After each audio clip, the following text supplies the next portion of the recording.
Anda kembali bersama kami di Sapa Indonesia Malam. Sejak dibuka kembali pada Mei 2023, ekspor pasir laut disorot karena dinilai tidak tepat. Siapa yang akan diuntungkan dari kebijakan itu, benarkah hanya karena persoalan mengatasi sedimentasi? Kita akan kembali membahasnya bersama dengan Pak Wahyu Muryadi, staf khusus bidang komunikasi dan kebijakan publik dari Kementerian Kelautan dan Perikanan. Pak Wahyu, selamat malam, sudah bergabung ya Pak? Pak Wahyu? Ya, selamat malam. Oke, malam. Ya. Kita juga masih bergabung bersama dengan Koordinator Nasional Jaringan Advokasi Tambang atau Jatam, Pak Melki Nahar. Pak Melki, saya ke Pak Wahyu dulu sekarang ya. Pak Wahyu, kalau secara khusus alasan dibalik dibukanya kembali ekspor pasir laut dari Indonesia itu apa Pak? Dari 2003 sudah ditutup, alasannya soal mencegah kerusakan lingkungan, tapi kenapa tiba-tiba 20 tahun kemudian dibuka? Iya, jadi mungkin narasi dibukanya kembali keran ekspor laut itu kurang tepat.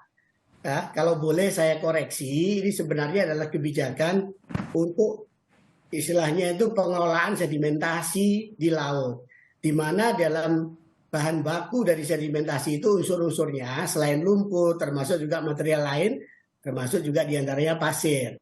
Nah, titik-titik sedimentasi inilah yang kemudian dimanfaatkan, dikelola, dibersihkan sedemikian rupa. Untuk alasan apa?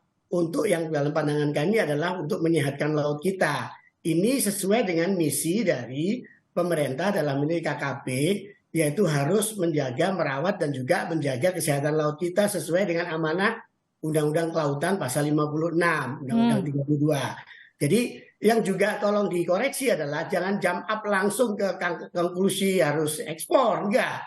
Karena selain itu ranahnya adalah ranah kementerian yang lain. Kami di sini fokusnya adalah penguatan sedimentasi. Oke. Titiknya nanti ditentukan oleh tim kajian dari para pakar dan tidak sembarangan, tidak boleh merusak lingkungan. Pak Wahyu, ini kalau disebut titik-titik yang sudah dikaji oleh tim pakar untuk kemudian ditargetkan jadi tempat eksplorasi karena mengalami sedimentasi, memang di mana saja Pak Wahyu? Oh belum, ini sedang dikaji. Jadi ada beberapa titik. Kalau di jurnal-jurnal ilmiah itu kan ada dari Teluk Lampung sampai ke Kepulauan Riau, bahkan di Teluk di Sentul Papua itu juga terjadi pengendapan yang namanya sedimentasi yang menurut jurnal ilmiah itu mengganggu biota laut kita. Tapi kalau kajiannya belum keluar, kenapa PP-nya sudah keluar Pak Wahyu? Ya nggak apa-apa, PP-nya kenapa kalau PP-nya keluar? Apa yang kemudian mau diatur kalau kajiannya belum ada? Ya nanti kan diatur melalui peraturan menteri.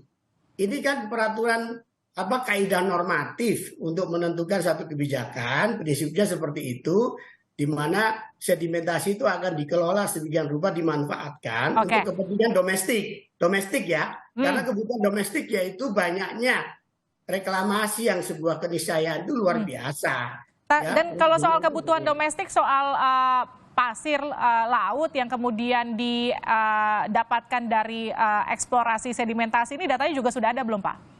Ya ada, titik-titiknya ada. Itu kan nanti dikonfirmasi oleh para tim kajian yang dari para pakar lintas kementerian dan lembaga serta perguruan tinggi. Nah, dari mereka lah nanti akan mengkaji dan memberikan rekomendasi mana titik ini yang diperbolehkan, mana yang tidak. Kalau tidak diperbolehkan, tidak rekomendasi oleh tim kajian, maka menteri ya bisa saya pastikan tidak akan mengeluarkan izin untuk pemanfaatan sedimentasi tersebut.